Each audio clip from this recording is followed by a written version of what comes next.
In this video, I'm going to be reviewing the Montblanc 1.4 fountain pen. I'll go over the specs, I'll do a writing sample, and I'll tell you what I like and don't like about this pen coming up.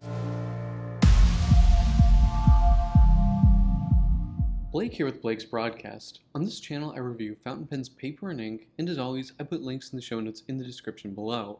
And if you haven't already, please hit that subscribe button, it really helps out my channel. Alright, let's get on with the review. So this is the Montblanc 1.4 fountain pen. Now, this, I believe, is the first of the two-digit Montblancs. Let me know if I'm incorrect about that. These were released in the 1960s, and when I say two-digit, I mean, so this is the 1.4.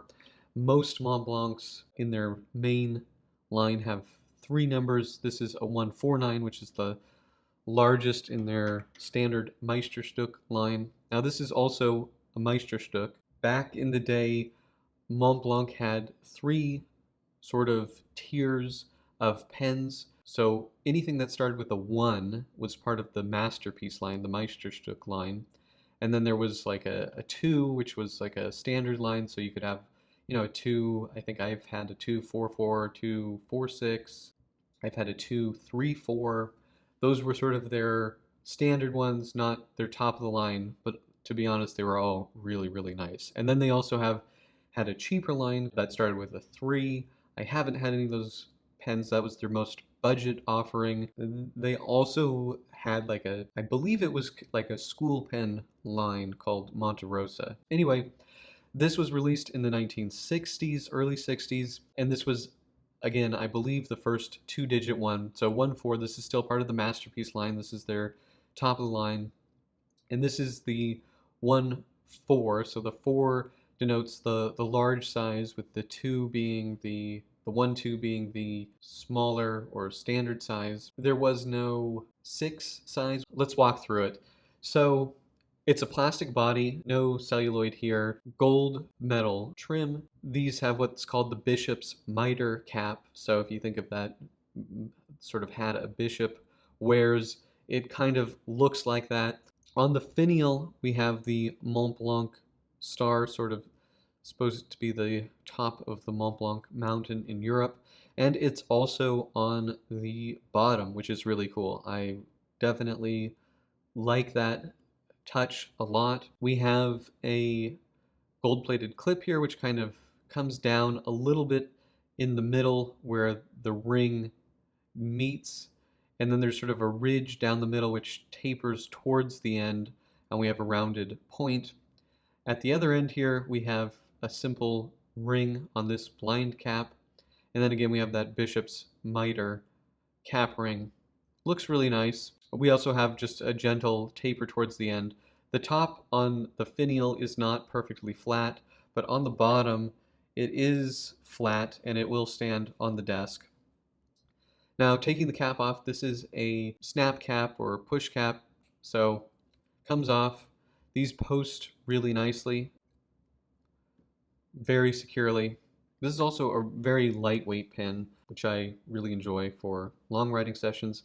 Now, we have quite a cool looking pen here. We have this sort of amber striated window here. Now, when these were new, I don't think they were clear. I think they were amber. How amber they were, I'm not 100% sure. So this is a piston filler since we have an ink window.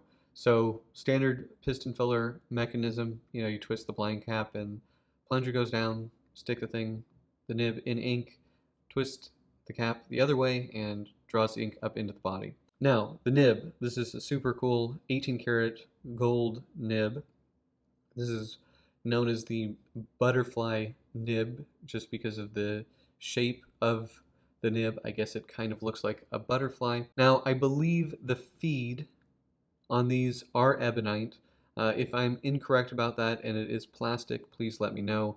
Just looking at the way that it's cut and everything, it makes me think it is ebonite rather than plastic. Okay, so let's do some measurements here. So we've got about 135 millimeters capped. Uncapped, we are 123, I would say. And posted, this is definitely a great pen for posting. About just under, let's say, 149 millimeters. Now, this is a really excellent grip section because it's so long. It tapers, I mean, you can look at the edge of it, it tapers way down. I mean, you can really hold it close to the nib if you wanted to. I mean, I wouldn't, but there's just a lot of space for you to grab onto. So I'm going to just put this right above the ink window there, 10.9. That's a good width. And then, I don't know, I'll put it right at the edge of the nib there, close to that 8.5. So definitely full-sized grip section and very long, so super comfortable. 16 grams, that's super light. Now this is empty, and 9.88 grams. That's really light. As a comparison, here's a Bic Click. So uncapped were 2 grams heavier than a Bic Click. If I just picked this up blindly, I wouldn't think this is an expensive pen. But looking at it, you can tell that it's pretty nice. And of course you have those Montblanc logos on there. But very, very comfortable pen.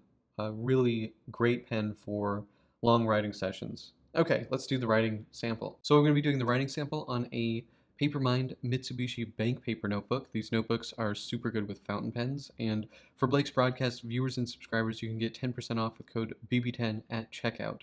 A Montblanc 1.4, and this is an extra fine nib, and this is J. Urban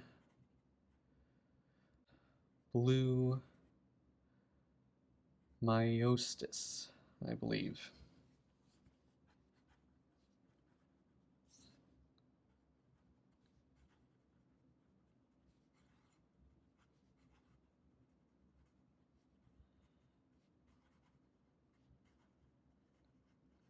We do fast writing. I'm having trouble with that. Not because of the pen, just because of me for some reason.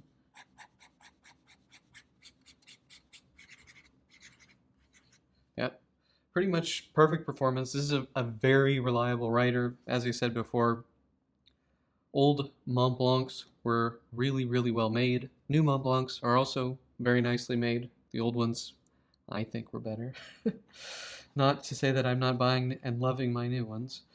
Yeah, no issues with skipping or anything like that. Super reliable. Such a great everyday pen because it's just, there's no threads or anything like that. It's very simple, very lightweight, very comfortable. Now, in terms of reverse writing, it does it, and it's very fine. Relatively scratchy. I mean, there's probably no point to that with an extra fine nib. In terms of flexibility, these aren't really flexible, but you can probably get a little bit of line variation, but I would really, I never apply pressure to these pens. It's not really worth it. But overall, really good performer. One of my favorite kind of everyday pens. So what are my pros and cons for the Montblanc 1.4 fountain pen?